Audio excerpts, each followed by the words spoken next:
الحمد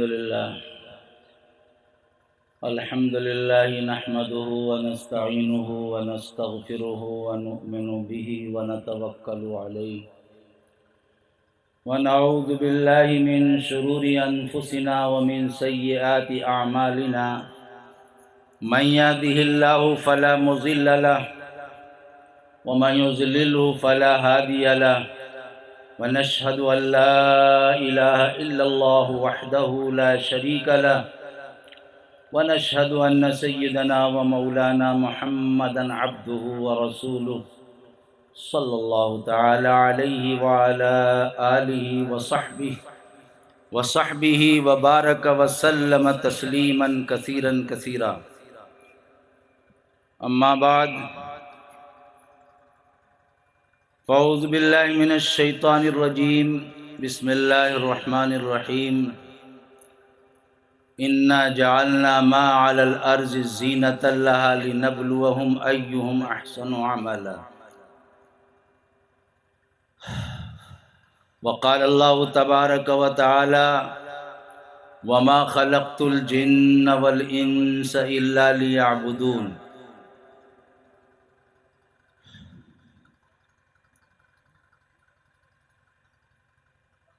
وقال النبي عليه الصلاة والسلام: من رأى منكم منكرا فليغيره بيده فإن لم يستطع فبلسانه وإن لم يستطع فبقلبه وذلك أضعف الإيمان أو كما قال عليه الصلاة والسلام.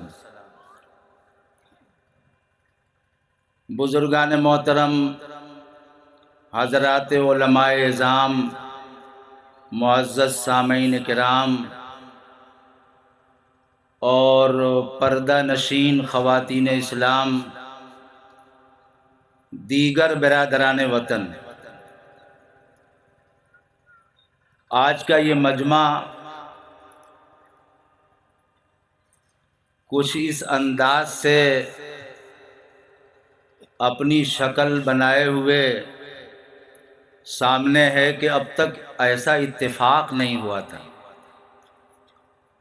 صف تو پوری کی پوری لگتی ہے، آدھی مسجد میں آدھی صف ایک طرف ہو، دوسری طرف امام صاحب تک پورے لوگ خالی ہوں. یہ پہلی بار یہ نشست دیکھنے کو ملی ہے. میں سمجھتا ہوں کہ شاید ہم سے چوک ہوئی، ہم نے پہلے اعلان نہیں کیا اس بات کا. کچھ لوگ اصحاب الیمین سمجھ کر کے یمین کی طرف بیٹھے تو یہ سمجھے لوگ دوسری طرف بیٹھنے والے کہ کہیں ہم اصحاب شمال میں شمار نہ ہو جائیں، اس لیے کترانے لگے اور دیکھا کہ ایک طرف مجمع ہو گیا ہے. میرا جی یہ چاہتا ہے کہ اگر آدھے لوگ جو پیچھے بیٹھے ہیں اگر چھٹ کر سامنے آ جائیں تو اس مجمع کی ہماری ایک شکل بن جائے. ہمارے بات کرنے والے جو احباب باقی ہیں وہ پوری دلچسپی اور دل جمعی کے ساتھ آپ کے سامنے کوئی بات کہہ سکیں. بڑا اوپرا سا مجھے لگ رہا تھا، عجیب سا، اور سچ بتا رہا ہوں یہ پہلی بار ایسی نشست سامنے ہے. اس لیے مجھے معاف کرتے ہوئے آپ حضرات کو میں نے تکلیف دی ہے، لیکن یہ مجمع ذرا سا جو سامنے آ جائے گا اور وہ دونوں مل جائیں گے. ہمارے لیے تعلیم، ہم مسلمانوں کے لیے جو دی گئی ہے وہ زندگی کے ہر گوشے کی تعلیم. کوئی زندگی کا گوشہ ایسا نہیں ہے جس میں لیے ہمارے پاس کوئی نمونہ نہ ہو، زندگی گزارنے کا کوئی نظام نہ ہو.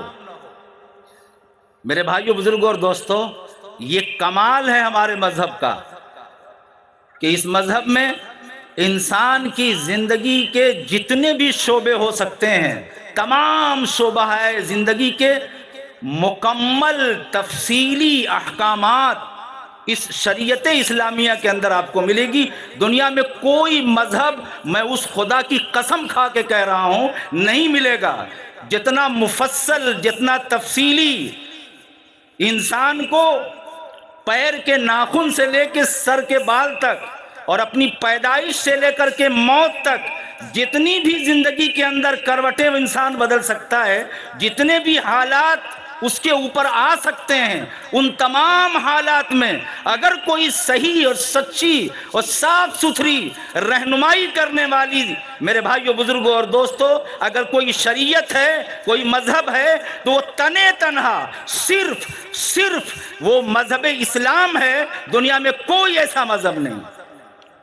اللہ کا شکر ادا کرنا چاہیے کہ اللہ نے ہمیں اور آپ کو اس مذہب سے وابستہ فرمایا اور ہمیں اس دولت سے نوازا ہے۔ ہمیں اسے بھرپور قدر کرنی چاہیے۔ ہم جہاں جائیں، جس موقع پر جائیں، جہاں رہیں، جس سے ملیں، سب سے پہلے ہماری نگاہ ہونی چاہیے آقا مولا جناب محمد الرسول اللہ صلی اللہ علیہ وسلم کے ساتھ بھی یہ حالات آئے ہیں، آپ نے اپنے صحابہ کی نشستیں کیسے رکھی ہیں؟ آپ کو معلوم ہوگا صحابہ کرام رضوان اللہ تعالی علیہم اجمعین سرکار دو عالم جناب محمد الرسول اللہ صلی اللہ علیہ وسلم کے جب روبرو ہوتے تھے، اور اللہ کے نبی صلی اللہ علیہ وسلم جب اپنے نورانی کلمات کو اپنے صحابہ سے بیان کرتے تھے، تو صحابہ اس طرح سے مل جل کر کے آپس میں بے حس و حرکت نہیں ہوتی تھی، ایسا مل جل کے بیٹھتے تھے کہ اگر چادر ڈال دی جائے تو بیچ میں جھول نہ ہو۔ مثالیں دی گئیں، کان علی رؤوسہم الطیور، صحابہ اس قدر سے ساکن، غیر متحرک ہوتے تھے کہ ان کے سروں پر گویا پرندے بیٹھے ہوئے ہیں۔ اتنا ساکن ہو کر کے اور اتنا مل جل کر کے اللہ کے نبی جناب محمد الرسول اللہ صلی اللہ علیہ وسلم کا کلام صحابہ سنا کرتے تھے۔ تو میرے بھائیوں بزرگوں اور دوستوں، قرآن پاک ہمیں تعلیم دیتا ہے۔ ربیع الاول کا مہینہ گزرا ہے، شروع تاریخ سے لے کر کے اب تک آپ کے کان سنتے سنتے پک گئے ہوں گے، ہے نا؟ ہم زبان سے بہت کچھ کہتے اور سنتے ہیں، لیکن دیکھیں کہ ہم جو قوم ہیں، ہمیں جو وراثت میں چیز ملی ہے، کیا ہمیں کسی بھی موڑ پر زندگی کے کسی بھی نقل و حرکت میں بے یار و مددگار چھوڑا ہے یا رہنمائی کی؟ تو آپ کو یہ ملے گا۔ لقد کان لکم، قرآن پاک میں اللہ پاک نے فرما دیا، لقد کان لکم فی رسول اللہ اسوۃ حسنۃ لمن کان یرجو اللہ والیوم الآخر۔ تم سب کے لیے جناب رسول اللہ صلی اللہ علیہ وسلم کی زندگی، مبارک زندگی بہترین نمونہ ہے، بہترین نمونہ۔ اس سے بڑھ کے کوئی نمونہ کارخانہ عالم میں ہے ہی نہیں، بنایا ہی نہیں خدا نے، ایسا نمونہ ہمیں آپ کو دیا۔ تو ہماری مجلسوں کا بھی ایک نمونہ ہونا چاہیے، وہ صحابہ کرام رضوان اللہ تعالی علیہم اجمعین کا جو نمونہ ہے۔ دوستو، براہ راست شاگرد ہیں صحابہ، بیچ میں کوئی دوسرا حائل نہیں ہے۔ اپنی نگاہوں سے سرکار دو عالم صلی اللہ علیہ وسلم کے رخ زیبا کی زیارت صحابہ کرتے تھے، خود اپنے کانوں سے صحابہ کرام رضی اللہ عنہم اجمعین رسول پاک صلی اللہ علیہ وسلم کے نورانی اور مبارک کلمات اپنے کانوں سے سنا کرتے تھے، آپ کی مجلس میں بیٹھتے تھے۔ وہ آپ کی بات کو، یعنی قرآن مقدس کو، صحابہ جس انداز سے سمجھتے تھے اور جتنا صحیح اور صاف ستھرا سمجھتے تھے اور جتنا مفصل سمجھتے تھے، دنیا میں کوئی گروہ، کوئی جماعت، کوئی گروہ، کوئی انسان نہیں پیدا ہوا کہ صحابہ کرام جیسا صحیح ترین قرآن پاک کی تفسیر ہو اور رسول پاک صلی اللہ علیہ وسلم کے فرمان کے مطالب اور معانی ہوں۔ صحابہ سے بڑھ کر نہ کوئی اب تک سمجھا ہے، نہ آئندہ قیامت تک امید کی جا سکتی ہے، کیونکہ اللہ نے ان پر مہر لگا دی ہے رضوان کی، کہ رضی اللہ عنہم ورضوا عنہ، اللہ ان سے راضی اور یہ اللہ سے راضی ہیں۔ تو رضامندی کا اعلان جب اللہ نے کیا اس جماعت کے لیے، تو دوستو ہمیں اور آپ کے لیے سرکار دو عالم صلی اللہ علیہ وسلم کا جو نمونہ ہے، چاہے وہ عبادات میں ہو، چاہے وہ اخلاقیات میں ہو، چاہے وہ معاملات میں ہو، اور چاہے زندگی کے دوسرے شعبۂ زندگی ہوں، ان سب میں میرے بھائیو بزرگوں اور دوستو حضور پاک صلی اللہ علیہ وسلم کے فرمان کو صحابہ کی زندگی سے سمجھا جائے گا، کیونکہ سب سے زیادہ سمجھنے والے صحابہ ہیں۔ تو اس لیے ہم مجلس بھی اگر لگائیں تو ہمیں یہ دیکھنا ہوگا کہ صحابہ کی مجلس کیسے لگتی تھی، یہ بیچ میں جو ابھی بھی جگہ خالی ہے، خدا کے واسطے اسے پور کر لو۔ بات سننے کے بعد عمل نہ کرنا یہ نقصان سے خالی نہیں ہوتا ہے۔ اس لیے جو جگہ خالی دکھائی دے رہی ہے، کچھ نوجوان جلدی سے اٹھیں اپنی جگہ اور خالی جگہ کو پر کریں اور مجمع کو شکل دیں۔ وہ ہو سکتا ہے اللہ رب العالمین اپنے محبوب کے اس مجلس کی نقل کرنے پر اللہ ہم سب کو اصل عطا فرما دے۔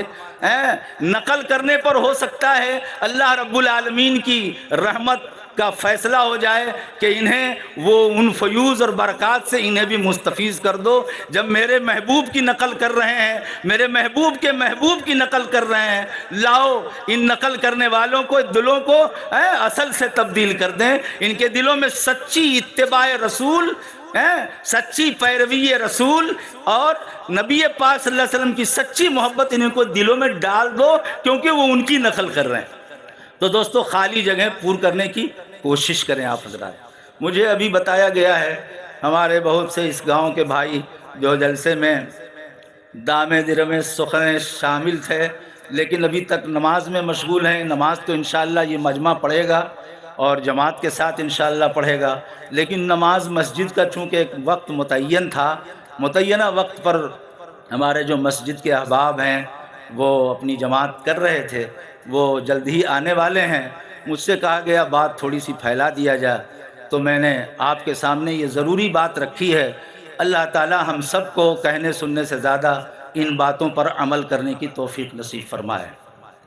میں نے آپ کے سامنے قرآن کریم کی 2 آیتیں مختصر سی تلاوت کی ہیں اور اللہ کے رسول جناب محمد الرسول اللہ صلی اللہ علیہ وسلم کی وہ حدیث شریف جو اصلاح معاشرہ کے عنوان سے آج جگہ جگہ بیان کی جاتی ہے۔ ہمارا بینر آج کا بھی وہی ہے، اصلاح معاشرہ۔ دوستو معاشرے کی جو اصلاح ہے، سماج کے جو سدھار کا معاملہ ہے، اس میں ایک ہمارے اندر جو کمیاں ہیں ان کمیوں میں سے ایک بڑی کمی یہ ہے کہ آج ہم سماج کو سدھارنے کے لیے اور معاشرے کی اصلاح کرنے کے لیے دوسروں پر انگلیاں اٹھانے کی کوشش زیادہ کرتے ہیں۔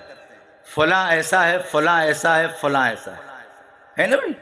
آج کل عام طور پر حالات کچھ اس طرح بن گئے ہیں کہ پورا ہمارا معاشرہ اسی انداز کا ہو گیا ہے، پڑھا لکھا ہو یا ان پڑھ ہو، شہری ہو یا دیہاتی ہو، آج عام رواج بن گیا ہے ہر ایک دوسرے کے اوپر پہلے انگلی اٹھانے کی کوشش کرتا ہے۔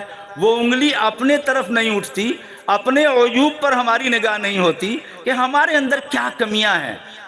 اگر میرے بھائیو بزرگوں دوستو دوسروں کی اصلاح، معاشرے کی اصلاح، سماج کی اصلاح، سدھار یہ کرنا مشکل بھی ہے، دیر طلب بھی ہے، لیکن ہر آدمی کا اپنی اپنی اصلاح کرنا، دھیان سے سننا بات کو میرے بھائیو، ہر آدمی کو اپنی اپنی اصلاح کرنا آسان بھی ہے اور دیر طلب بھی نہیں ہے۔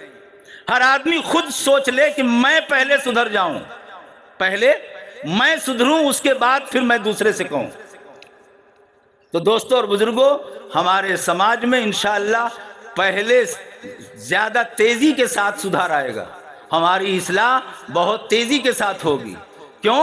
اس لیے کہ یہ اصلاح کا طریقہ یہ بھی آقائے نامدار جناب محمد الرسول اللہ صلی اللہ علیہ وسلم کے صحابہ کے اندر بھی یہی چیز ملتی ہے۔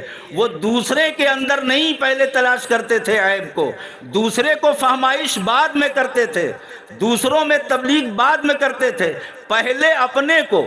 اللہ نے قرآن کریم میں آیت نازل فرمائی وَأَنذِرْ عَشِيرَتَكَ الْأَقْرَبِينَ، تم اپنے قریبی رشتہ داروں کو پہلے ڈراؤ، پہلے ان کو کلمہ پیش کرو، دعوت پہلے انہیں دو جو اپنے قریبی لوگ ہیں۔ جب یہ آپ کی بات ماننے لگ جائیں گے آپ کو تقویت ملے گی، آپ بات دور تک پہنچا سکتے ہیں، وہ آپ کے دست و بازو بن جائیں گے۔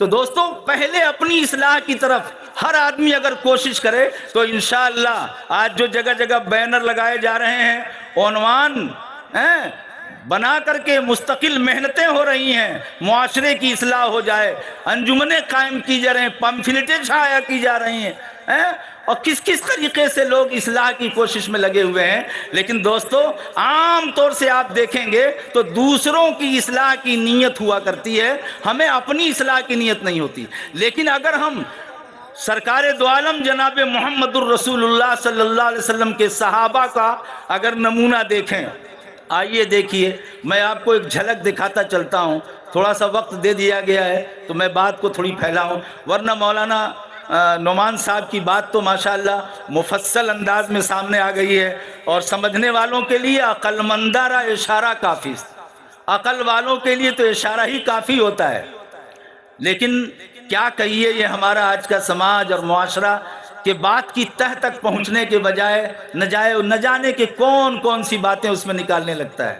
اسی لیے میں نے کہا پہلے اپنے کو ہمیں دیکھنے کی ضرورت ہے۔ صحابہ نے سب سے پہلے اپنے کو دیکھا۔ ایک صحابی رسول ہیں حضرت حنظلہ رضی اللہ تعالیٰ عنہ، آپ نے سنا ہے حضرت حنظلہ رضی اللہ تعالیٰ عنہ ایک مرتبہ گھر میں بیٹھے بیٹھے اپنے دل میں سوچنے لگے کہ ابھی اس سے پہلے میں سرکار دو عالم جناب محمد الرسول اللہ صلی اللہ علیہ وسلم کی مجلس مبارکہ میں تھا، آپ صلی اللہ علیہ وسلم آخرت کا تذکرہ فرما رہے تھے، جنت دوزخ گویا نگاہوں کے سامنے تھی، آخرت کا پورا استحضار تھا، پورا دھیان تھا، جنت کی شوق تھی، جہنم کا خوف دلوں کے اندر تھا۔ اور جب آقا کی مجلس سے اٹھ کر کے اپنے گھر میں آئے، بال بچوں میں آئے، تو اب اپنے دلوں کی کیفیت بدلی ہوئی نظر آ رہی ہے۔ کیا ہو گیا بھائی، یہ کیا ہونے لگا بیچ میں؟ اچھا ہاں، تو بجھا دیا جائے، ایک لائٹ دو لائٹ کافی ہے میاں، یہ بھی نقالی ہے غیروں کی۔ اللہ ہم سب کی حفاظت فرمائے، جتنی نقل غیروں کی ہم کریں گے، خدا پاک کی قسم کھائی جا سکتی ہے اس بات پر، پریشانیوں میں اتنا ہی زیادہ گرتے چلے جائیں گے۔ دوسروں کی نقالی نہیں، ہمیں اور آپ کو نقل کرنے کے لیے ذات گرامی دی گئی ہے جناب محمد الرسول اللہ صلی اللہ علیہ وسلم کی، اور فرمایا گیا لقد کان لکم فی رسول اللہ اسوۃ حسنہ، بہترین نمونہ زندگی سرکار دو عالم صلی اللہ علیہ وسلم۔ میں عرض یہ کر رہا تھا، حضرت حنظلہ مکان میں بیٹھے بیٹھے اپنے بارے میں سوچ رہے ہیں، ہماری انگلیاں دوسروں کے بارے میں اٹھتی ہیں، لیکن صحابہ دیکھو نبی کے براہ راست شاگرد ہیں، وہ اپنی اصلاح معاشرے کی کیسے کر رہے ہیں؟ دوسروں سے نہیں، سب سے پہلے اپنے بارے میں، اپنے دل میں جھانک کر کے اپنے دل کی حالات کا جائزہ لے رہے ہیں۔ کہتے ہیں یار ابھی میں نبی کی مجلس میں بیٹھا تھا، آخرت سامنے، جنت دوزخ سامنے، اس قدر آخرت کا تصور اور دھیان، اور آج بال بچوں میں تھوڑی دیر میں کیا آیا اور دیکھا کہ آنے کے بعد دل کی کیفیت بدلی ہوئی ہے۔ اب وہ جو کیفیت نبی پاک صلی اللہ علیہ وسلم کی مجلس میں تھی وہ تو غائب ہو گئی، یہاں تو معاملہ کچھ اور ہو گیا، بال بچے سامنے آئے، گھر بار کی ضروریات سامنے آئیں، تو دیکھ رہے ہیں کہ حالات دل کے بدلے ہوئے ہیں، تو اپنے بارے میں سوچ رہے ہیں کہ یہ تو نفاق کی علامت ہے۔ نفاق، اندر کچھ باہر کچھ، ہاتھی کے دانت دو ہوتے ہیں، کچھ دکھانے کے اور کچھ کھانے کے، تو یار یہ تو نفاق کا معاملہ ہو گیا کہ وہاں دل کی کیفیت کچھ ہے، یہاں کچھ ہو گئی۔ تو اپنے ہی بارے میں کہہ رہے ہیں نافق حنظلہ، نافق حنظلہ، ارے یہ تو حنظلہ انہی کا نام ہے، کہہ رہے ہیں حنظلہ تو منافق ہو گیا، اور یہ کہتے ہوئے گھر سے نکل پڑے اللہ کے رسول جناب محمد الرسول اللہ صلی اللہ علیہ وسلم کے دربار میں حاضری کے لیے کہ چل کر اس معاملے کو حل کیا جائے، ارے میں تو منافق ہو گیا۔ یہ کہتے ہوئے باہر نکلتے ہیں، کچھ دور چلتے ہیں، حضرت ابوبکر صدیق رضی اللہ تعالیٰ عنہ سے ملاقات ہو جاتی ہے۔ انبیاء کرام علیہ السلام کے بعد پوری اہل سنت والجماعت کا متفقہ عقیدہ ہے وہ حضرت ابوبکر صدیق کا مقام ہے، صدیقیت کا مقام۔ حضرت ابوبکر صدیق ملتے ہیں، پوچھتے ہیں کیا بات ہے حنظلہ؟ کہتے ہیں نافق حنظلہ، ارے حنظلہ تو منافق ہو گیا۔ ابوبکر صدیق رضی اللہ عنہ فرماتے ہیں بات کیا ہے بتاؤ تو؟ کہا ابھی اس سے پہلے اللہ کے رسول صلی اللہ علیہ وسلم کی مجلس میں تھے، دل کی کیفیت جو تھی وہ گھر میں آ کے بدل گئی، بال بچوں میں آنے کے بعد وہ کیفیت ختم، وہ نہیں رہی، تو یہ تو نفاق ہوا، تو میں تو منافق ہو گیا۔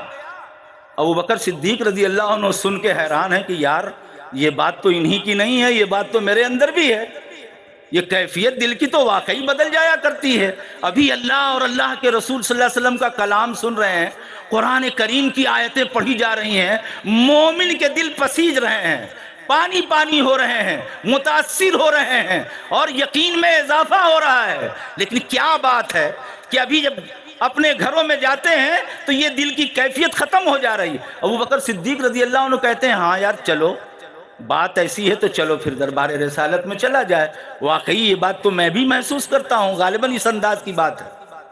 یہ تو بات مولانا ابو محمد صاحب نے کہہ دیا پھیلانے کے لیے، تو یہ بات دوسرے انداز سے پھیلنے لگی۔ ہو سکتا ہے اللہ تعالیٰ اسی میں ہمارے اور آپ کے لیے خیر کی بات رکھے ہوں۔ اللہ ہم سب کو نفع کی باتیں سننے اور دھیان سے سننے اور اس پر عمل کرنے کی توفیق نصیب فرمائے۔ تو ابو بکر صدیق رضی اللہ عنہ، حنظلہ رضی اللہ عنہ، دونوں دربار رسالت میں پہنچے، عرض کیا یا رسول اللہ صلی اللہ علیہ وسلم معاملہ یہ ہے کہ آپ کی مجلس میں جو دل کی کیفیت رہتی ہے گھر پر جانے کے بعد وہ باقی نہیں رہتی، بدل جاتی ہے۔ قربان جاؤ میرے بھائیو، بزرگوں اور دوستو، اللہ کے رسول جناب محمد الرسول اللہ صلی اللہ علیہ وسلم کی ذات گرامی پر بڑی سے بڑی مشکلیں، بڑی سی بڑی گتھیاں سلجھانے میں آپ کو دیر نہیں لگتی تھی۔ اللہ کے نبی صلی اللہ علیہ وسلم نے فرمایا کہ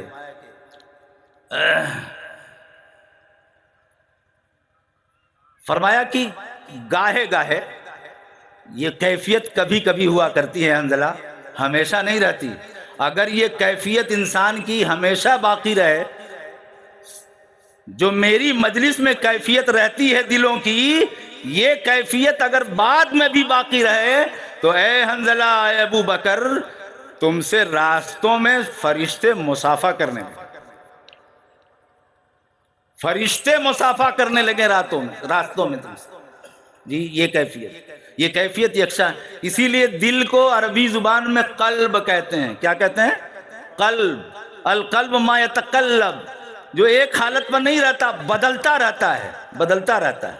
جی بدلتا رہتا ہے۔ ایمان کی باتیں انسان جب سنتا ہے دھیان سے تو اس کا ایمان بڑھنے لگتا ہے، ایمان بڑھنے لگتا ہے۔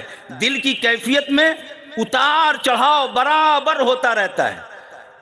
جہاں ایمان کی مجلس میں بیٹھا، جہاں ایمان کی باتیں سنا، جہاں قرآن کی آیتیں سنا، جہاں اللہ کے رسول پاک صلی اللہ علیہ وسلم کی احادیث طیبہ کو سنا، دل پسیج جاتا ہے، دل نرم ہو جاتا ہے، کانپ اٹھتا ہے، بسا اوقات آنکھیں بھی اشکبار ہو جاتی ہیں، اور انسان یہ تہیہ کرنے لگتا ہے کہ میرے اندر ہی ساری خامیاں ہیں، میں سب کو دور کروں گا، اب ضرور ان باتوں پر عمل کروں گا۔ کیفیت دل کی دوسری ہو جاتی ہے۔ مگر میرے بھائیو، بزرگوں اور دوستو، جہاں مجلس سے اٹھا، ایمان کی مجلس سے اٹھا، اور ایسے تذکرہ خیر کی جگہ سے جہاں اٹھا، پھر دیکھتے ہی دیکھتے اس کے دل کی کیفیت بدل جاتی ہے۔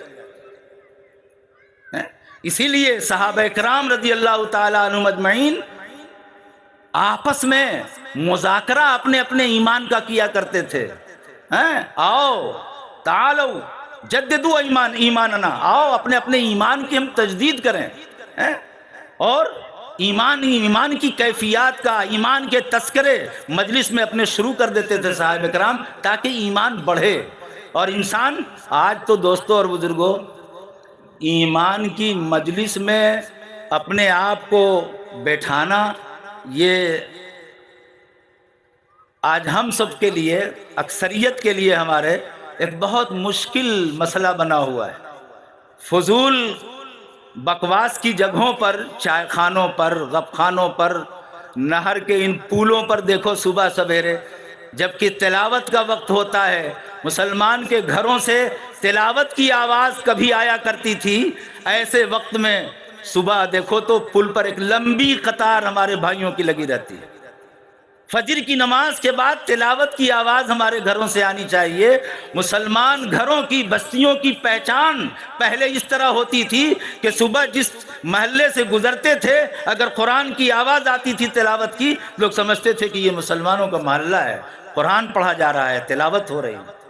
اور آج دیکھ لو ہمارا سماج معاشرہ کہاں پہنچ چکا ہے۔ ربیع الاول منانے میں تو مت پوچھو ہم کہاں پہنچ چکے ہیں۔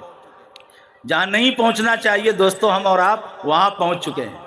لیکن ربیع الاول کے اس مہینے کی علی اختلاف الاقوال 9 یا 12 کو جو ذات گرامی وجود میں آئی تھی، اس کی اتباع، اس کی پیروی، اس کے راستے پر چلنا اور اس کے طریقے کو اپنانا ہمارے لیے کتنا آج مشکل بنا ہوا ہے۔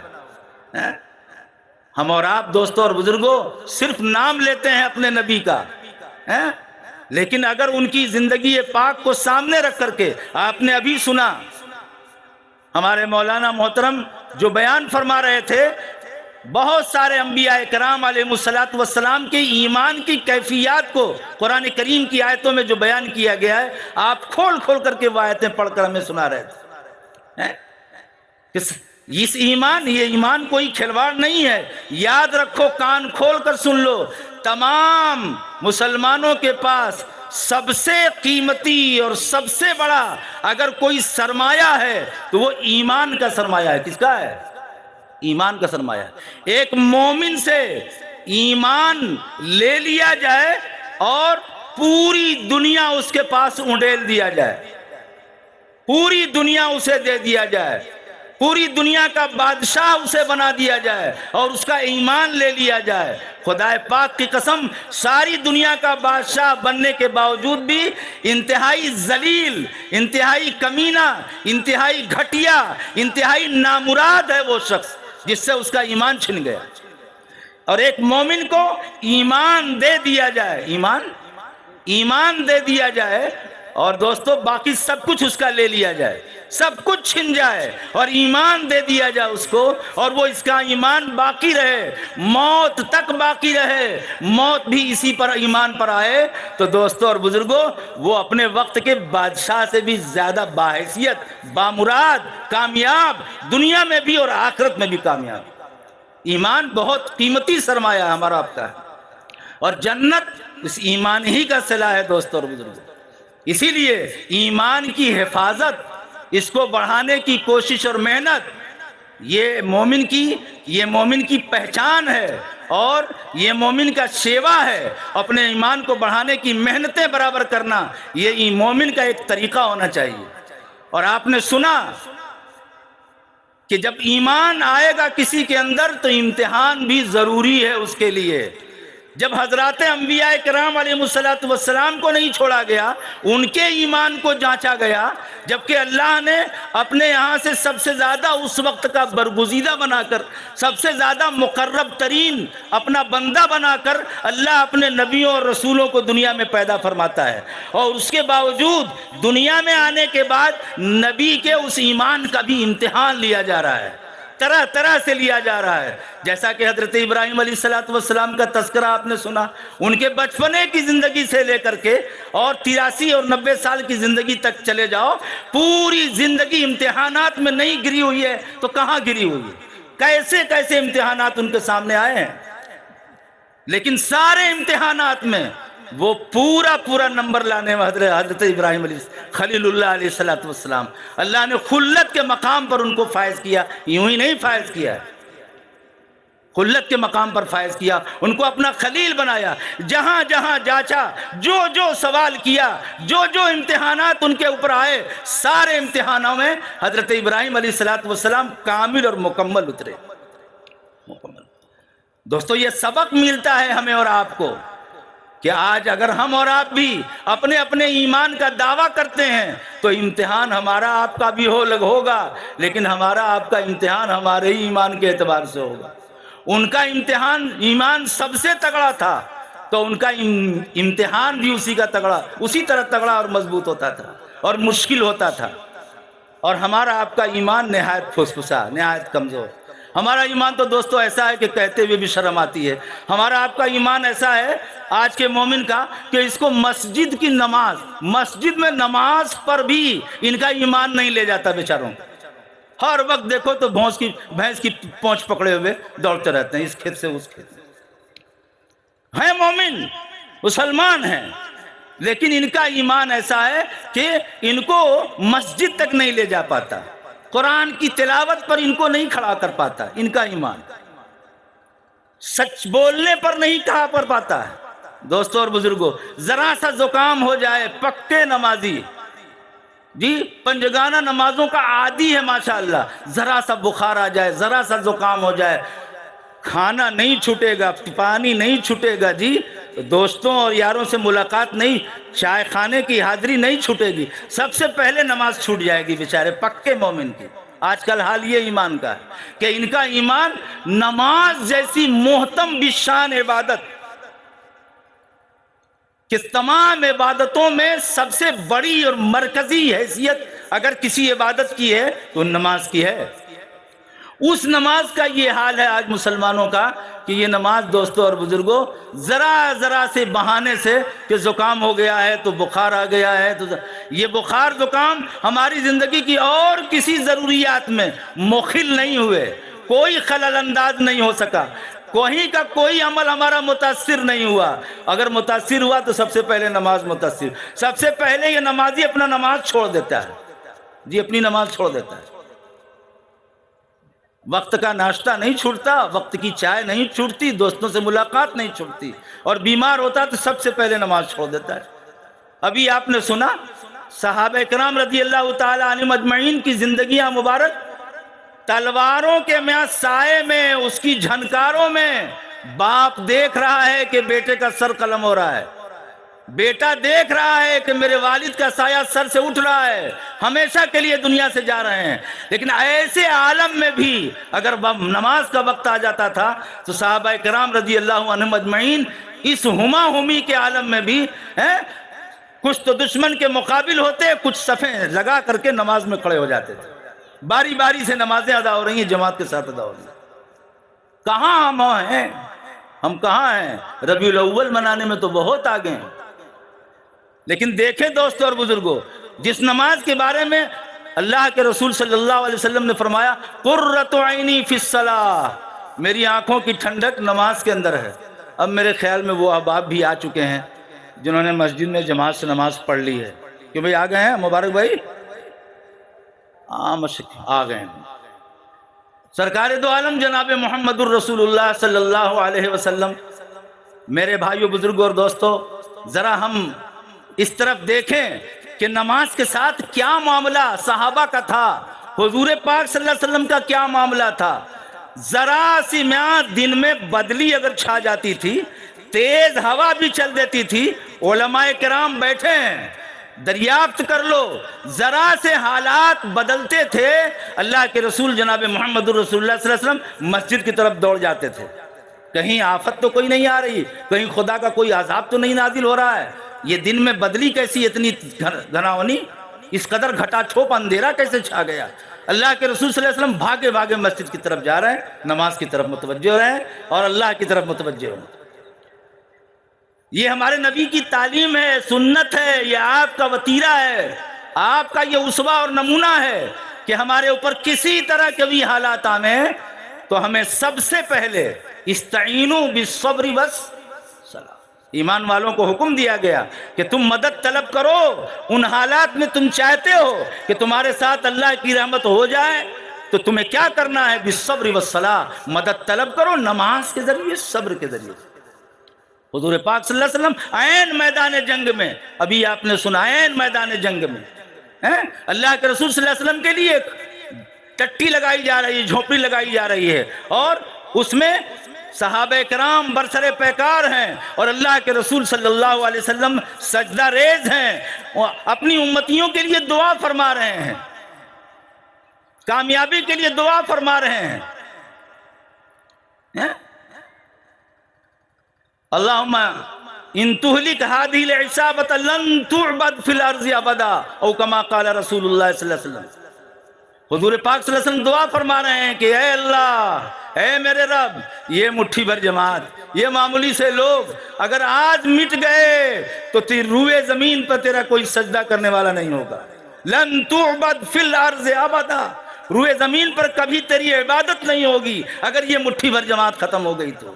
مولا ان کی مدد فرما۔ اللہ کے رسول صلی اللہ علیہ وسلم دیکھو دوستو اس عالم میں جبکہ آپ کے چچا حضرت حمزہ رضی اللہ تعالیٰ عنہ شہید ہو رہے ہیں اور بڑے جانثار صحابہ کی گردنیں کٹ رہی ہیں، شہادت کا جام نوش فرما رہے ہیں، ایسے وقت میں اللہ کے رسول صلی اللہ علیہ وسلم لو لگائے ہوئے ہیں، اللہ رب العالمین کی بارگاہ میں دعا کر رہے ہیں کہ مولا ان کی مدد فرما۔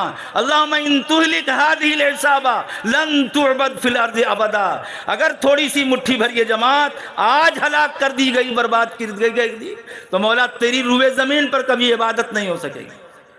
دوستو کس انداز سے ہمارے نبی صلی اللہ علیہ وسلم اللہ سے دعا فرماتے ہیں، کیسا لپٹ کر اور کیسا چمٹ کر، کیسی تضرع، کیسی عاجزی، کیسی انابت، کیسا رجوع اللہ حضور پاک صلی اللہ علیہ وسلم کا ہو رہا ہے کہ اللہ سے لپٹ کر چمٹ کر رو کر کے آہوزاری کر رہے ہیں کہ مولا ان کی مدد فرما۔ میرے بھائیو بزرگوں اور دوستو، آج ہمارے اوپر بھی حالات آتے ہیں، ہمیں یہ تعجب ہوتا ہے کہ ہم تو اللہ کو ماننے والے ہیں، رسول کو ماننے والے ہیں، تعلیمات اسلامیہ کے پیروکار ہیں، پھر بھی ساری مصیبتیں ہمارے ہی لیے۔ ارے دوستو اور بزرگوں، گڑ جہاں ہوتا ہے چونٹے وہی تو لگتے ہیں، جہاں گڑ رکھا جائے گا چونٹے کہاں جائیں گے؟ دوسری جگہ کہ وہیں۔ تو ایمان جہاں رہے گا تو دوستو اور بزرگوں امتحان بھی تو آخر امتحان کا لیا جائے گا کہ نہیں لیا جائے گا؟ یوں ہی چھوڑ دیا جائے گا؟ ان لوگوں کی آزمائشیں دوستو جان سی ہوتی تھی، جان کی بازی لگانی ہوتی۔ آج ہمارے وقت کی تھوڑا سا وقت دیکھیں، اپنی مشغولیتوں سے نکال کر اللہ کی عبادت میں لگتا ہے کہ نہیں؟ مؤذن سے کہلوا دیتا ہے۔ یہ مؤذن کیا کہتا ہے؟ اللہ کی بڑائی کا اعلان 5 دفعہ مسجد کے کنگورے سے وہ کرتا ہے، اللہ اکبر اللہ اکبر، سب سے بڑا ہے وہ اللہ، وہ ایشور، وہ خدا سب سے بڑا ہے، اے لوگوں سب سے بڑا ہے۔ مومن کا دل کانپ جانا چاہیے، ڈر جانا چاہیے کہ ابھی بھی ہم اپنے کام میں مشغول ہیں، ہم اپنے کھیت باڑی میں مشغول ہیں، ہم اپنی ضروریات میں لگے ہیں۔ مؤذن کہہ رہا اللہ اکبر، اشہد ان لا الہ الا اللہ، گواہی دیتا ہوں کہ اس کے سوا، اللہ کے سوا کوئی پوجنے کے لائق نہیں ہے، کوئی عبادت کے لائق نہیں ہے۔ اعلان کرتا ہے 5 دفعہ، 2 بار یہ کلمات دہراتا ہے دوست۔ اس کے بعد بھی ہمارے کان پر جوں تک نہیں رینگتے، ہماری پیشانیوں پر ذرا سا بل تک نہیں آتا۔ ہم جس طرح اذان سے پہلے مشغول تھے اپنے کاروبار میں، بالکل اسی طرح اب بھی اذان سنتے ہوئے بھی، اذان کے بعد بھی ہم اسی طرح مشغول نظر آتے ہیں۔ دوستو یہ ہمارے ایمان کا حال، سوچو یہ ہمارے ایمان کا حال ہے، ہمیں اس آواز پر کھڑا نہیں کر پاتا ہے۔ اور باقی قربانیاں ہم کیا دے سکیں گے جب ہمارے اندر ایمان کا ہمارا کی یہ پوزیشن ہو چکی ہے اور اس قدر کمزور ہو چکا ہے کہ اللہ کے سب سے بڑی عبادت اور اللہ کا سب سے بڑا حکم، اتنا حکم کسی دوسری عبادات کا نہیں کیا گیا ہے جتنا نماز کا حکم کیا گیا ہے۔ احادیث طیبہ میں اور قرآن کریم کی آیات کے اندر جتنی نماز کی فضیلتیں، اس کے طرف کپر وعیدیں جتنی بیان کی ہیں اور کسی عبادات کی نہیں کی گئی ہیں۔ پڑھنے والے، قرآن پر ایمان رکھنے والوں کو اپنی زندگی میں سب سے پہلے 5 وقت کی نمازوں کا ایک دم پختگی کے ساتھ اہتمام ہونا چاہیے، جو میں انشاءاللہ کریں گے۔ اللہ ہم سب کو اس کی توفیق فرمائے۔ ہم ماحول بنائیں، مسجدوں کو آباد کرنے کا ماحول بنائیں۔ اگر ہم مسجد کو آباد کریں گے، اللہ ہمیں اور آپ کو آباد کرے گا۔ مسجدیں دعا دیں گی کہ اللہ جس طرح انہوں نے مجھے آباد کیا ہے تو بھی انہیں آباد فرما۔ اور خدا نخواستہ اگر دوستو ہم نے اپنے کردار سے، اپنے کیریکٹر سے، اپنے اخلاق اور عادات سے اسی طرح سے اسی رویے پر اب بھی قائم رہے اور نمازوں کے ساتھ لاپرواہی برتی، یاد رکھنا جس طرح مسجد دعا دیتی ہے بد دعا بھی دیتی ہے کہ خدا جس طرح انہوں نے ہمیں ویران کیا ہے تو بھی انہیں ویران کر دے۔ اللہ ہم سب کی حفاظت فرمائے۔ اللہ اپنے غضب سے ہم تمام مسلمانوں کی اور پوری انسانیت کی حفاظت فرمائے۔ سب کو اللہ تعالی ہدایت کے راستے پر گامزن فرمائے۔ میرے بھائیو بزرگوں اور دوستو، اس لیے نماز کی جو اہمیت بتائی گئی دین کے اندر، اس کے اعتبار سے اسے اب کم سے کم ہر بالغ مرد ہو یا عورت اسے مضبوطی کے ساتھ تھام لینا چاہیے۔ آج آپ لوگوں نے پہلی بار یہ جلسہ کرایا ہے، آپ کو اس میں یہ دعوت دی جا رہی ہے، یہ پیغام دیا جا رہا ہے کہ آج آپ اس جلسے کے کرانے کی بنیاد پر آپ کی پہلی ذمہ داری بنتی ہے کہ آپ سب لوگ بالغ مرد اور عورت کوئی ایسا نہ بچے کہ اذان سننے کے بعد عورتیں اپنے گھروں میں مصلی بچھائیں، مرد مسجدوں میں نماز کو جماعت کے ساتھ پابندی کے ساتھ قائم کرنے کی کوششیں کریں۔ اللہ کے رسول صلی اللہ علیہ وسلم نے فرمایا کہ نماز دین میں ایسی ہے جیسے کہ تمہارے بدن میں سر بغیر ہاتھ کٹا انسان زندہ آپ نے دیکھا ہوگا، پاؤں ٹوٹا انسان دیکھا ہوگا، آنکھ پھوٹا انسان دیکھا ہوگا، کان کا بہرا انسان، کان کٹا انسان آپ نے دیکھا ہوگا، لیکن گردن کٹا انسان زندہ آپ دیکھیں؟ اللہ کے نبی صلی اللہ علیہ وسلم نے کس طرح سمجھایا ہے دوستو اور بزرگوں، کس طرح نماز کی اہمیت کو سمجھایا۔ فرمایا دین میں، مذہب میں نماز کا وہ درجہ ہے جیسے تمہارے بدن میں تمہارے سر کا درجہ ہے، تمہارے سر کا درجہ ہے، اسی طرح دین میں نماز کا درجہ ہے۔ اگر نہیں ہے زندگی میں نماز تو فرمایا من ترک الصلاۃ متعمدا فقد کفر، جس نے جان بوجھ کر چھوڑ دی نماز، علماء تعویل کرتے ہیں کفر کے قریب پہنچ گیا، لفظی ترجمہ سب جانتے ہیں کافر ہو گیا۔ فتویٰ نہیں دیا جائے گا ابھی، یہ تو مفتیان کرام کا کام ہے، لیکن کتنا شدید معاملہ ہے دوستو اور بزرگوں۔ اللہ کے نبی صلی اللہ علیہ وسلم ایک جگہ فرما رہے ہیں کہ میرا جی چاہتا ہے کہ چند جوانوں سے کہوں، سوچو اللہ کے رسول صلی اللہ علیہ وسلم رحمت للعالمین بنا کر کے بھیجے گئے تھے نا، رحمت للہ، سارے عالم کے لیے آپ رحمت بنا کر بھیجے گئے ہیں دوستو، سب کے لیے آپ کے دل میں بڑا نرم گوشہ، سب کے لیے یہ چاہتے تھے کہ کوئی جہنم میں نہ جانے پائے، سب جنت میں جانے والے بن جائے۔ اس کے لیے اللہ کے رسول صلی اللہ علیہ وسلم اپنے آپ کو پورا تھکاتے رہتے تھے، پوری محنت کرتے رہتے تھے، کوئی جہنم میں نہ جائے میرا امتی، ہر کوئی جنت میں جانے والا۔ اللہ تعالیٰ کو منع کرنا پڑا، لعلک باخع نفسک الا یکونوا مؤمنین، اے نبی ارے آپ اپنے آپ کو گھلا دیں گے، اپنے آپ کو کیا ہلاک کر ڈالیں گے اگر یہ ایمان نہیں لاتے تو۔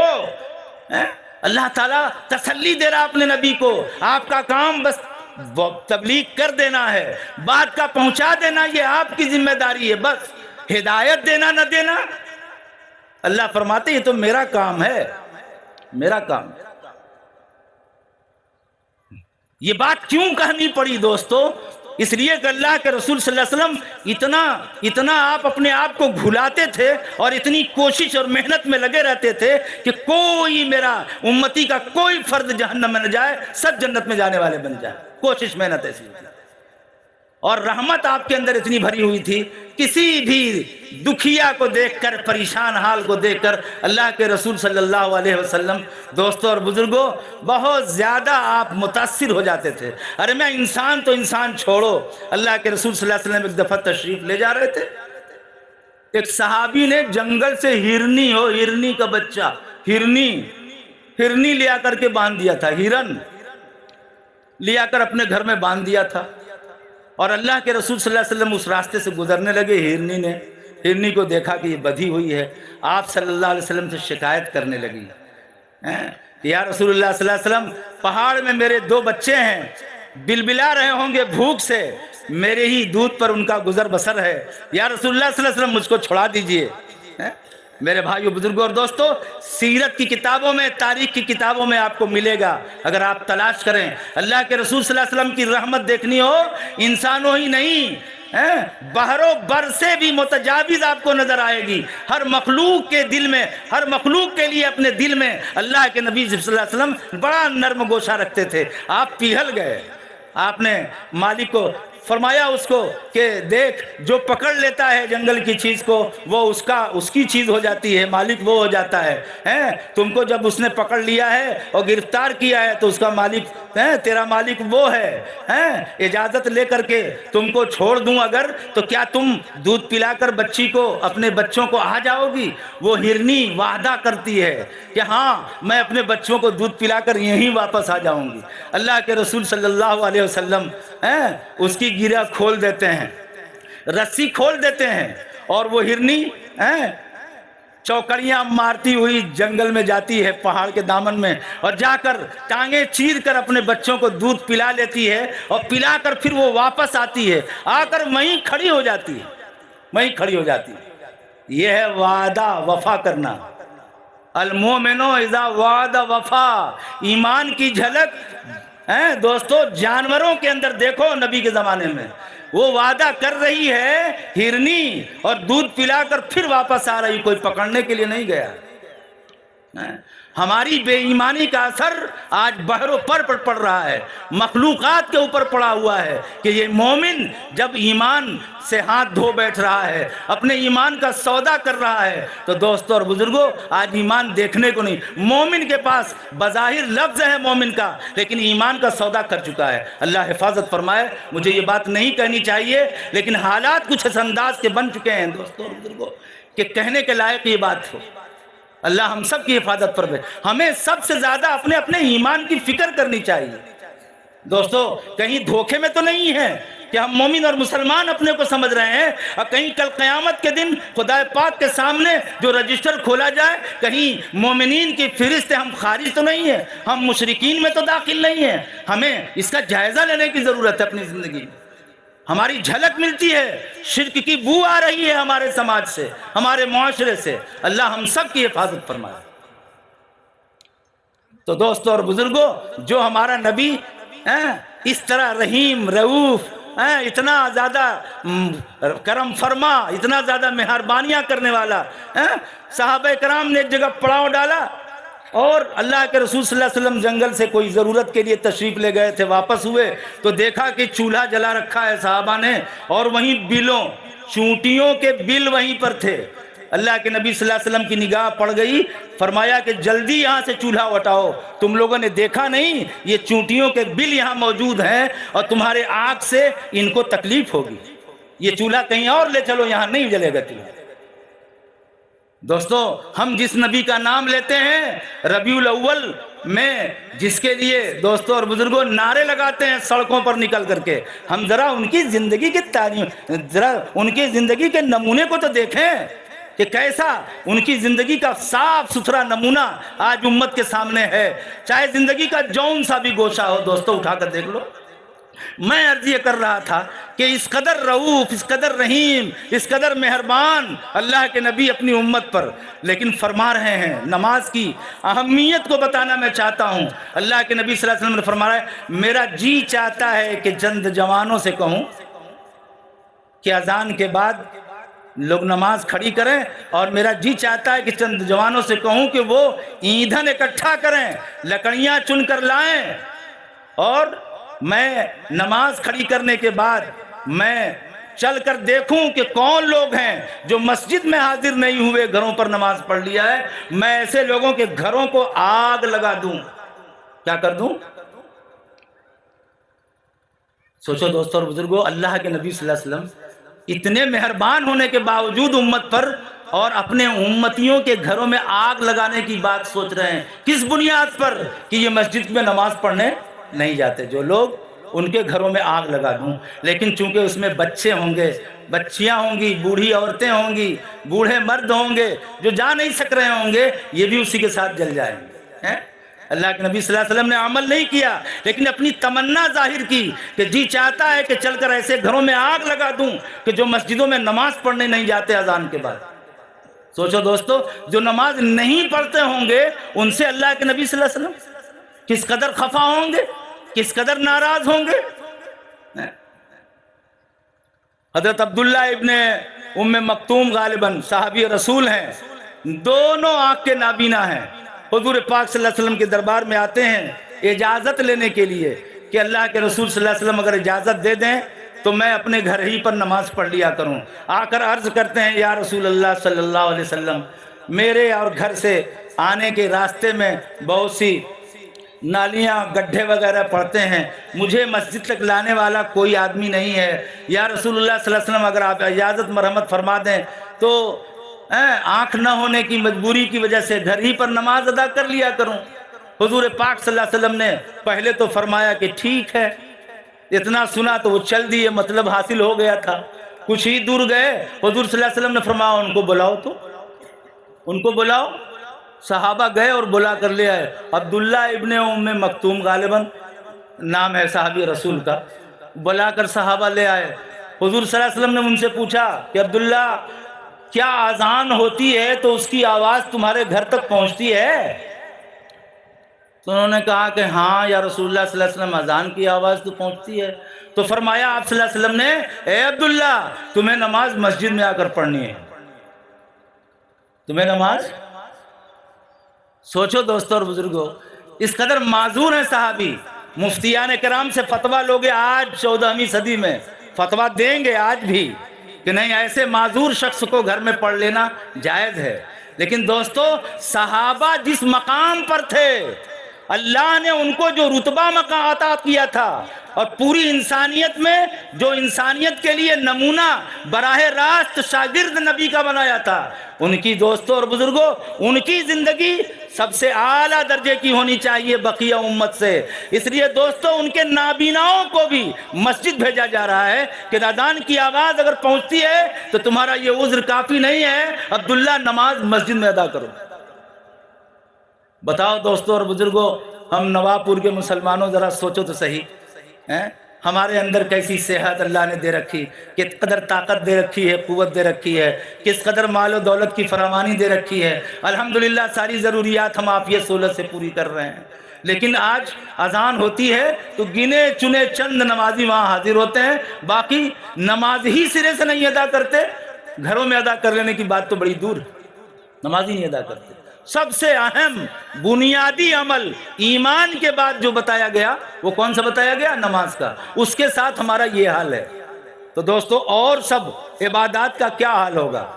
ہمارے معزز مہمان بھی ابھی تشریف فرما ہیں، بڑی قیمتی باتیں بھی آپ کے سامنے انشاءاللہ آنے والی ہیں، لیکن میں نے جو مختصر سی دو آیتیں دو جگہ سے پڑھی تھی، ان مختصر سی تشریح کے ساتھ ساتھ میں نے ایک آیت کریمہ آپ کے سامنے پڑھی ہے بطور خاص۔ اس سلسلے میں جو باتیں چند آپ کے سامنے رکھوں، مجھے یہ امید ہے کہ آپ پورے دھیان اور پوری توجہ کے ساتھ بات کو سنیں گے اور اس پر عمل کرنے کی آپ بھی کوشش کریں گے۔ میں بھی اللہ سے دعا کرتا ہوں اللہ رب العالمین ہم سب کو بھی ان باتوں پر عمل کرنے کی توفیق نصیب فرما دے۔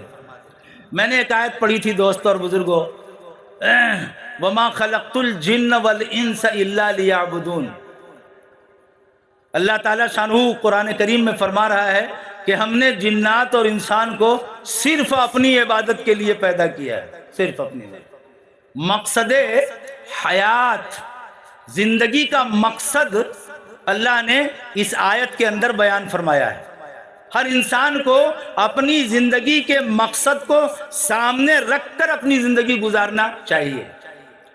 اس سلسلے میں تمہیداً یہ بات میں عرض کر رہا ہوں کہ جو چیز جس مقصد کے لیے بنائی جاتی ہے، جو چیز جس مقصد کے لیے بنائی جاتی ہے، دوستو جب تک وہ چیز وہ مقصد پورا کرتی رہتی ہے تب تک اس چیز کی حفاظت کی جاتی ہے، اس کی نگرانی کی جاتی ہے، دیکھ بھال کیا جاتا ہے، اس پر حرج خرچ سب کچھ کیا جاتا ہے۔ کیوں؟ مقصد پورا کر رہی ہے وہ چیز۔ لیکن جس گھڑی وہ مقصد سے ہٹ جائے، اپنے مقصد زندگی سے دور ہو جائے، تو پھر دوستو اور بزرگوں اس کے ساتھ جو سلوک پہلے وہ کرتا تھا انسان، جو حرج، جو خرچ، جو محنت، جو شوق، جو لگن، اس کے انتظام میں خرچ، اس سب سے بالکل بے نیاز ہو جاتا ہے، بے توجہ ہو جاتا ہے انسان۔ مثال دیتا ہوں میں سمجھنے کے لیے، یہ ٹیوب لائٹ آپ نے جلا رکھی ہے، اس کو آپ نے خریدا ہے کس لیے؟ روشنی کے لیے۔ کس کے لیے بھائی؟ کہ یہ ہم روشنی دے گا، اس لیے آپ نے اس کے لیے پیسے بھی خرچ کیا اور اسے جس مقام پر لگانا چاہیے اس مقام پر اس کو آپ نے رکھ بھی دیا، اور وہ اس مقصد کو پورا بھی کر رہا ہے۔ ٹیوب لائٹ روشنی کا کام انجام دے رہا ہے۔ جب تک یہ روشنی کا کام دیتا رہے گا تب تک آپ اس کو اس کے مقام پر جہاں ضرورت پڑتی رہے گی لگاتے رہیں گے اور روشنی کا فائدہ حاصل کرتے رہیں گے۔ کیوں بھائی؟ لیکن جس مقصد کے لیے آپ نے اسے خریدا تھا، اگر وہ مقصد نہ پورا کرے یہ ٹیوب لائٹ، فیوز ہو جائے، آپ سچائی کے ساتھ بتاؤ کہ جب یہ فیوز ہو جائے اور بننے کے لائق بھی نہ رہے کہ دوبارہ اسے بنایا جا سکے، تو پھر آپ اس کے ساتھ کیا سلوک کریں گے؟ اسی طرح لا کر کے اس کے مقام پر آپ سجائیں گے یا ردی کی ٹوکری میں پھینک دیں گے؟ بولو بھائی، کیوں؟ مقصد سے ہٹ گیا۔ جب تک یہ مقصد پورا کر رہا تھا آپ اس کی حفاظت کر رہے تھے۔ یہ ذرا دور کی مثال ہے، اور نواب پور کے ہمارے بھائیوں کو سمجھنے کے لیے ذرا قریب سے مثال دے دوں۔ آپ حضرات بھینس خریدتے ہیں، کیا خریدتے ہیں؟ کس مقصد کے لیے بھائی؟ دودھ دینے کے لیے۔ تو جب دودھ دینے کے لیے بھینس خریدتے ہیں 35,000 40,000 50,000، ارے میں اور بڑھیا 80,000 90,000 کی بھینس خریدتے ہیں آپ، اور لاتے ہیں تو اس کو مچھر بھی نہ لگنے پاوے، دھواں کرتے ہیں جی، اس کے چارے پانی کا اعلیٰ سے اعلیٰ انتظام کرتے ہیں، اس کی دھلائی نہلائی جی، صفائی ستھرائی، سارا اس کا خرچ اور ساری اس کے ساتھ جو بھی اس کی نزاکت ہے سب اٹھاتے ہیں، سب جھیلتے ہیں، برداشت کرتے ہیں، خرچ سب کچھ کرتے رہتے ہیں۔ کب تک؟ جب تک وہ بھینس دودھ دیتی رہے گی تب تک، سال 2 سال 4 سال آپ اس پر خوب خرچ کریں گے، خوب اس کے نہلانے، سارا چارہ پانی دینے کا خوب انتظام کریں گے، اور کافی خرچ کریں گے آپ۔ اگر وہ آپ کو 1,000 روپیہ روز دے دیتی ہے بھینس تو 200 300 400 روپیہ آپ آسانی سے اس پر خرچ کریں گے۔ تمہیں کرتے ہیں کہ نہیں کرتے ہیں؟ لیکن جس دن یہ معلوم ہو جائے نواب پور کے بھینس رکھنے والے بھائیوں کو کہ اب ہماری بھینس دودھ دینا بند کر دے گی، اب اس لائق نہیں رہ گئی کہ یہ دودھ دے سکے، تو سچ بتانا ایمان دھرم سے، جب معلوم ہو جائے کہ اب یہ بھینس نہیں دے گی دودھ، ہم جس مقصد کے لیے اس کو خرید کر لائے تھے ہمارے اس مقصد کو نہیں پورا کرے گی، تو آپ بتاؤ کہ کیا اب بھی اسی طرح سے اس کی حفاظت آپ کرو گے؟ ویسے ہی چارہ پانی دو گے اور مچھر کو بھگانے کا انتظام کرو گے بھائی؟ پنکھے لگاؤ گے نا اس کے ہاں؟ بولو نہیں۔ اب توجہ ہٹتی جائے گی، جیسے جیسے دودھ کم ہوتا جائے گا آپ کی توجہ اسی مقدار سے گھٹتی چلی جائے گی، اور جس دن بند کر دے گی وہ بھینس دودھ دینا تو آپ کیا کریں گے؟ ڈوری کے ابراہیم کو خبر دیں گے، فون کریں گے کہ دیکھ ابراہیم دیر مت کر، اگر کھانا وہاں کھائیے نا تو ہاتھ یہاں دھوئیے، اب دیر مت، ہم دیکھنا چاہتے ہیں۔ برا نہ مانے آپ، سچائی یہی ہے دوستوں اور بزرگوں کہ جب مقصد سے چیز ہٹ جاتی ہے تو اب ہم دیکھنا نہیں گوارا کرتے۔ میں اس کو چارہ پانی دینا تو بڑی دور کی بات ہے، یہ ہوتا ہے کہ کب اس کو ہماری نگاہ سے ہٹا دیا جائے، ہمارے مقصد کو یہ نہیں پورا کر رہی ہے، اب ہم اس کی حفاظت نہیں کرتے، کون اس کے اوپر جائے سر کھپانے، اور کون جائے اس کے اوپر خرچ کرنے؟ بڑی جلدی فون کر کے ابراہیم کو بلائیں گے، اور ابراہیم کے بارے میں آپ کو معلوم ہے کہ وہ آئے گا تو اس کو کہاں لے جائے گا جی، کہاں لے جائے گا یہ بھی معلوم ہے، اس کی ایک بھی بوٹی باقی نہیں رہے گی، تکا بوٹی کرا کے رکھ دے گا پیسے کے لیے، معلوم ہے۔ آج سے پہلے بڑی پیار تھی آپ کو، بڑی محبت تھی اس بھینس سے، خوب چوم چاٹ رہے تھے، بڑی صفائی ستھرائی کا انتظام، لیکن آج اس آدمی کے اور اس قصائی کے حوالے کر رہے ہیں جس کے بارے میں آپ کو معلوم ہے کہ اس کی ایک بھی بوٹی باقی نہیں رہنے دے گا، ان کے ہاتھ یہ بیچ ڈالے گا۔ برا نہ ماننا دوستوں اور بزرگوں، سمجھنے کے لیے میں نے آپ کے بڑی قریب کی چیز سے مثال دیا ہے۔ اسی طرح دوستوں اور بزرگوں، ہم کو اور آپ کو بھی ہمارے رب نے ایک مقصد کے لیے دنیا میں بھیجا ہے. ہم کو آپ کو بھی ہم سب کے رب نے دنیا میں ایک مقصد کے لیے بھیجا ہے. ہم اور آپ جب تک اس مقصد کو پورا کرتے رہے ہم دنیا کی قوموں کے سروں اور آنکھوں پر بیٹھے رہے. سروں پر میں بیٹھتے تھے لوگ، سروں پر آپ کو بٹھاتے تھے. کیوں؟ ایک مومن ہے، ایک مسلمان ہے، یہ جھوٹ نہیں بول سکتا. مومن جھوٹ نہیں بولتا. مومن وعدہ کر لے گا، وعدہ خلافی نہیں کر سکتا. پتھر کی لکیر مٹ جائے گی، اس کی بات نہیں مانی، اس کی بات نہیں کٹے گی. مومن ہے یہ. دوستو جب ہمارا یہ حال تھا کہ ہم مقصد پر چل رہے تھے تو دنیا کی قومیں ہمارے اپنے سروں اور آنکھوں پر ہمیں بٹھانے کے لیے تیار تھی. اور جس راستے سے ہم گزرتے تھے لوگ راستہ پہلے سے چھوڑ دیتے تھے کہ یہ سواری آ رہی ہے فلاں صاحب کی. کیوں دوستو اور بزرگوں؟ کیوں؟ بات کیا تھی؟ ہم مقصد پر چل رہے تھے تو اللہ ہماری حفاظت کر رہا تھا. آج انہی دشمنوں کے ذریعے سے اللہ ہماری حفاظت کل کرتا تھا.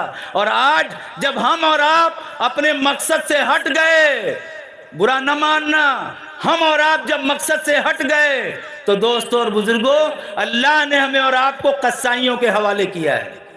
ہماری تکہ بوٹی ہو رہی. عقل مندارہ اشارہ کافی. آج اگر چاہتے ہو دوستو اور بزرگوں کہ تمہاری عزت اسی طرح بحال ہو جائے اور تم اسی مقام پر پھر آ جاؤ کہ دنیا تمہیں ہاتھوں ہاتھ لینے کے لیے تیار ہو جائے، تو تم اپنے اندر وہ صفات پیدا کرو. وہ صفات تقویٰ کی صفت، اللہ سے ڈرنے کی صفت، نبی پاک صلی اللہ علیہ وسلم سے سچی محبت کی صفت، اتباع رسول کی صفت، وعدہ پورا کرنے کی صفت، امانت داری کی صفت، سچائی کی صفت، جی غریبوں کے کام آنے کی صفت، بے راہوں کو راستہ بتلانے کی صفت. یہ جو صفات ہیں اچھی اچھی جو ہماری تعلیمات ہیں اسلام کی، دوستو اگر ہم ان کو آج اپنا لیں، آج اس 14ویں صدی میں، اور مقصد پر آ جائیں ہم سب، کیونکہ ہم اور آپ جس مقصد کے لیے بھیجے گئے ہیں اللہ نے قرآن میں فرمایا وَمَا خَلَقْتُ الْجِنَّ وَالْإِنسَ إِلَّا لِيَعْبُدُونَ. ہم نے جنات اور انسان کو اپنی عبادت کے لیے، اپنی بندگی کے لیے پیدا فرمایا ہے. تو دوستو اگر آج ہم اور آپ خدا کی بندگی کے لیے، خدا کی عبادت کے لیے اگر تیار ہو جائیں کہ آج سے، اس سے پہلے جو منمانی ہماری زندگی گزری اب ہم رب مانی زندگی گزاریں گے. آج سے ہم قرآن کی ہدایات پر عمل کریں گے، نبی پاک صلی اللہ علیہ وسلم کی تعلیمات کو اپنی زندگی میں لانے کی پوری کوشش اور محنت کریں گے. آج اگر آپ مقصد پر آ جائیں تو دوستو اور بزرگوں پھر مقصد پر آنے والی چیز کو اسی کے مقام پر دوبارہ فائز کر دیا جائے. ہمیں اور آپ کو وہی صحرا آج بھی باندھنے کے لیے وہی دشمن تیار ہیں. کب؟ جب دوستو ہم اپنے مقصد پر آ جائیں تب.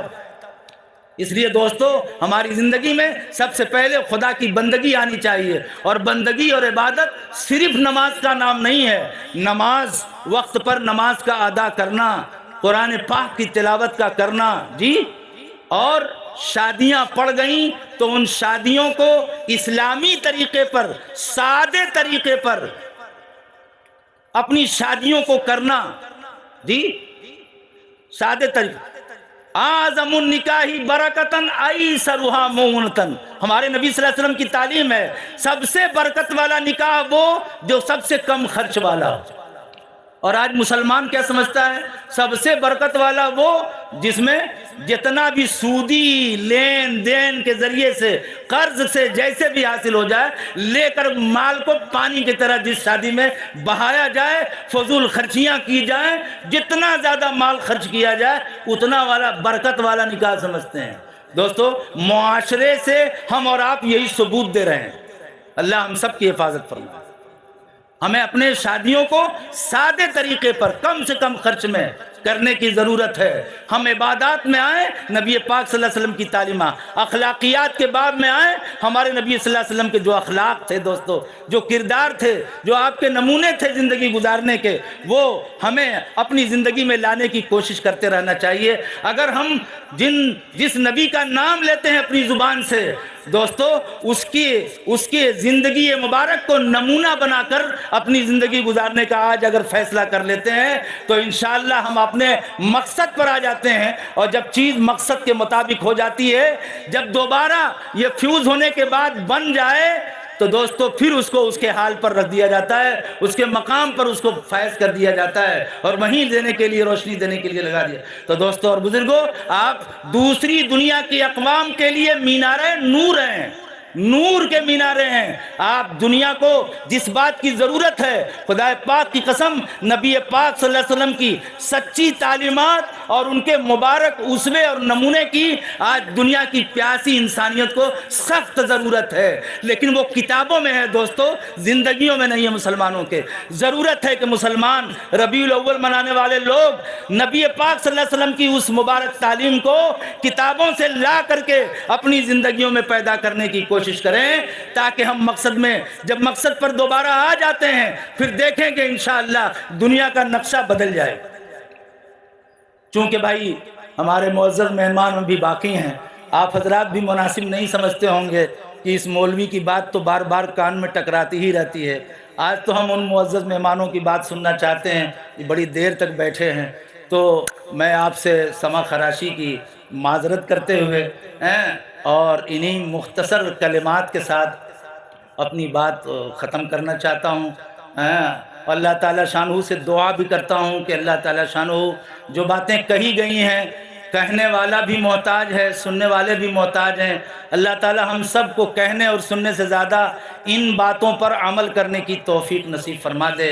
ہمارے نواب کے تمام نوجوان مردوں کو پنجگانہ نمازوں کا عادی بنا دے، ہماری ماں اور بہنوں کو بھی اللہ تعالیٰ شانہ پنجگانہ نمازوں کا عادی بنا دے، شرک، کفر، بدعات اور تمام رسوم باطلہ سے خود کو بچنے اور معاشرے کو بچانے کی اللہ تعالیٰ ہم سب کو توفیق مرحمت فرما دے، اور ہمارے دلوں میں سچے راستے کی طلب اللہ تعالیٰ پیدا فرما دے، تاکہ اس صحیح راستے پر ہم اور آپ چل کر کے اپنی دنیا کی زندگی چند روزہ گزارنے کے بعد آخرت میں ہم اور آپ بھی صحابہ کرام رضوان اللہ تعالیٰ علیہم اجمعین کی طرح سے سرخرو ہو سکیں۔ اللہ ہم سب کو اس کی توفیق مرحمت فرما دے۔